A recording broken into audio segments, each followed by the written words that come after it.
Welcome to the RV Park Mastery Podcast, where you will learn the correct way to identify, evaluate, negotiate, perform due diligence on, renegotiate, finance, turn around, and operate RV parks.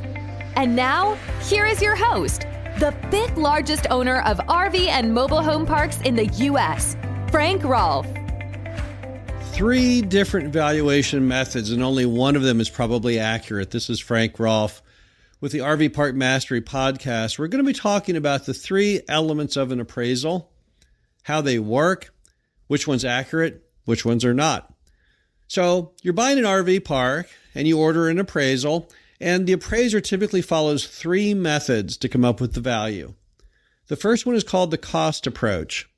So under the cost approach, the appraiser looks at the value of the land and all the improvements that were made, and then he depreciates those down based on their age and condition.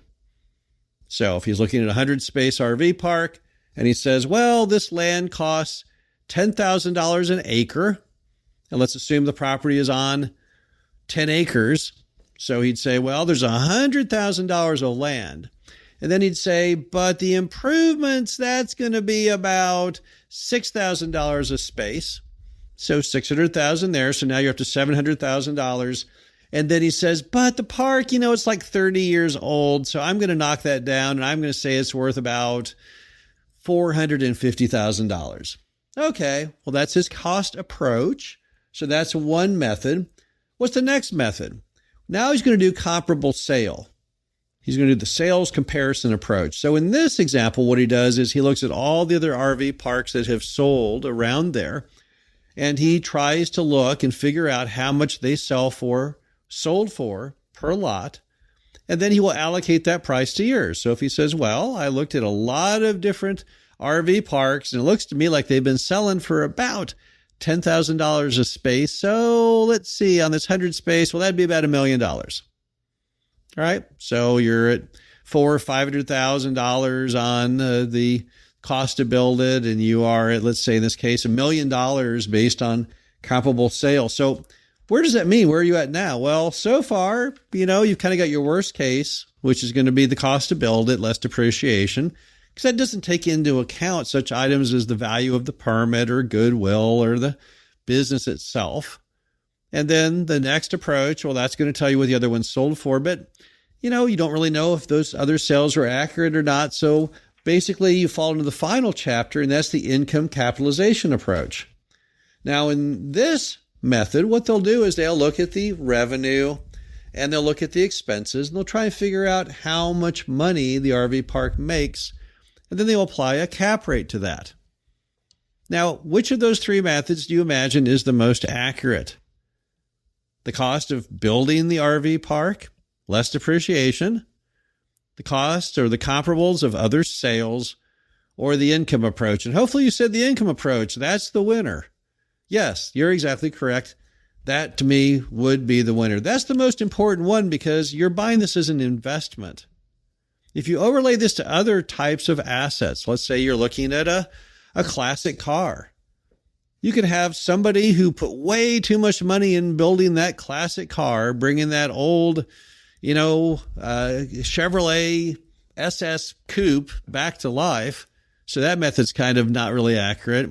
And then you could have comparable sales, but other people buying that same collector car, they might have been out of their minds when they made those auction purchases. So that isn't really accurate.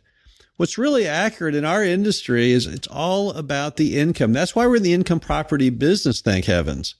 We're not land speculators. We're not speculating on collector cars in an auction.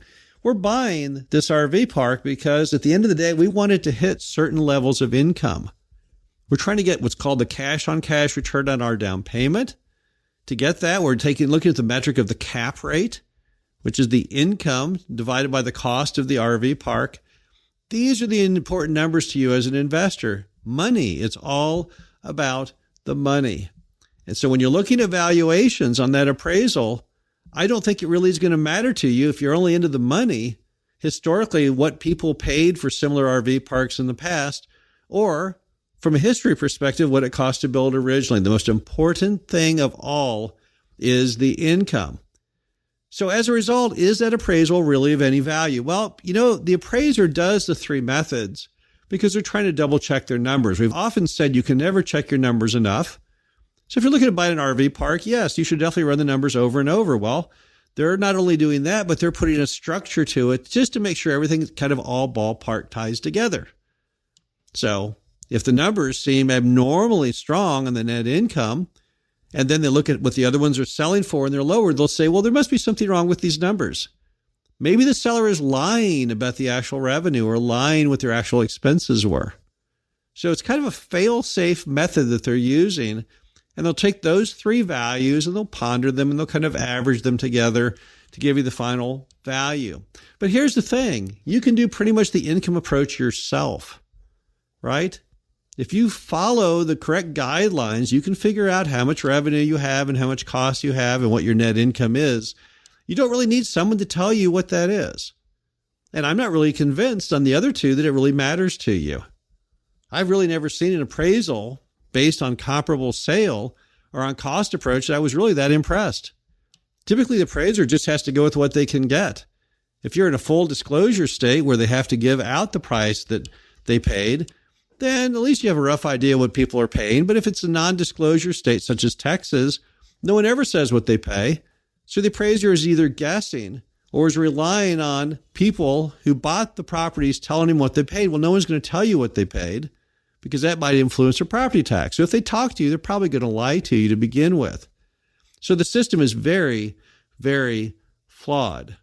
That's why when we buy RV parks, we typically don't get an appraisal unless it's required by a bank. If I'm going to buy something and the seller is going to carry the paper on it, I'm not going to go get an appraisal.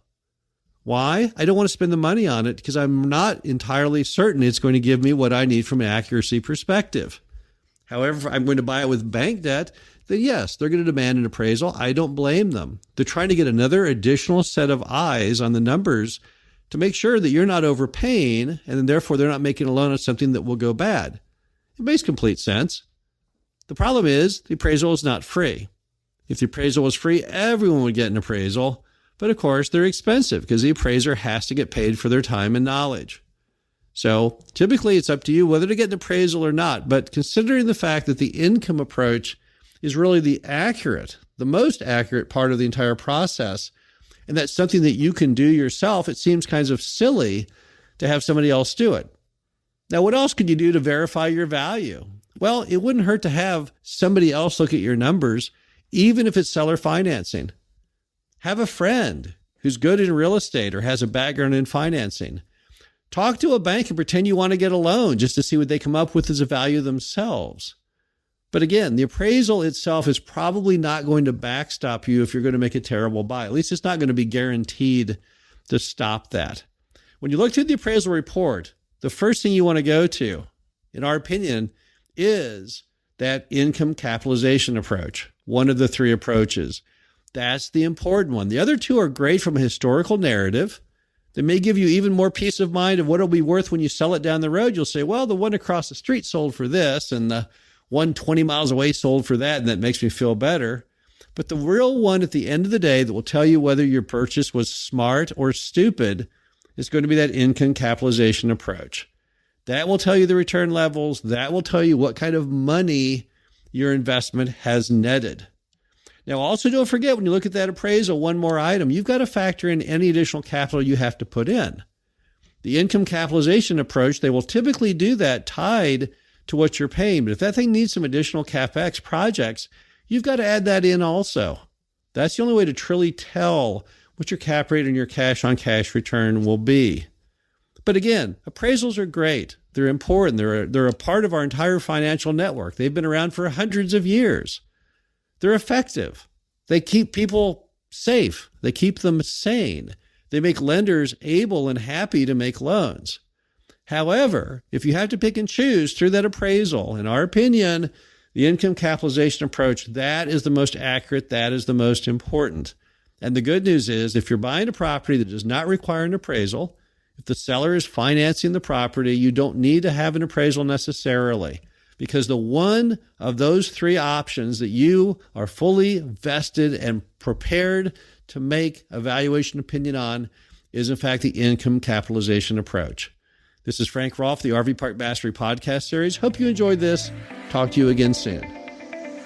Thank you for listening to the RV Park Mastery Podcast. Be sure to visit us at www.rvparkmastery.com, where you can learn the correct way to identify, evaluate, negotiate, perform due diligence on, renegotiate, finance, turn around, and operate in RV parks.